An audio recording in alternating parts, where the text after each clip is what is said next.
सूर्यको दिक्पात महिना अनुसार फरक हुन्छ। जस्तै मार्च, जुन, सेप्टेम्बर र डिसेम्बरमा सूर्यको दिक्पात अनुसार दिनहरू हुने गर्दछन्। जस्तै मार्चलाई 3, जुनलाई 6, सेप्टेम्बरलाई 9 र डिसेम्बरलाई 12 मान्यो भने 3, 6, 9, 12 मा उक्त महिनाको गते 21, 21, 23, 22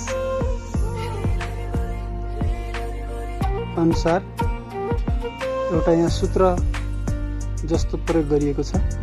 3, 6, 9, 12 र त्यसैको तल 21, 21, 23, 22 लेखिएको छ। 3 र 9 मा 21 र 23 गते सूर्य भूमध्य रेखामाथि लम्ब रूपमा पर्ने, सूर्यको दिक्पात 0 डिग्री हुने, दिन र रात बराबर हुने र दिन रात बराबर हुनेलाई इक्विनक्स पनि भनिन्छ। त्यस्तै जुन 21 मा सूर्यको दिक्पात 23.5 डिग्री उत्तर हुने, सबैभन्दा लामो दिन हुने, सूर्य कर्कट रेखामाथि पर्ने र त्यस्तै डिसेम्बर 22 मा सूर्यको दिक्पात 23.5 डिग्री दक्षिण हुने, सबैभन्दा छोटो दिन हुने, सूर्य मकर रेखामाथि सिधा पर्ने हुन्छ।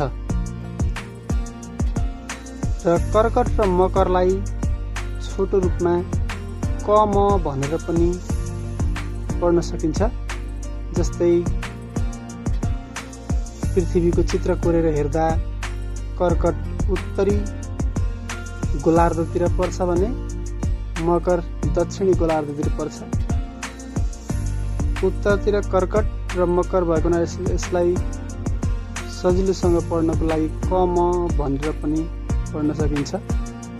र भूमध्य रेखामा दिन रात बराबर हुने हुन्छ भने सूर्यको दिक्पात भूमध्य रेखामा हुँदा, कर्कट रेखामा हुँदा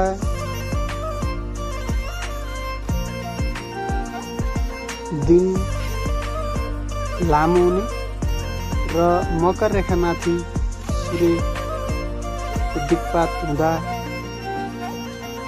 दिन छोटो हुने हुन्छ।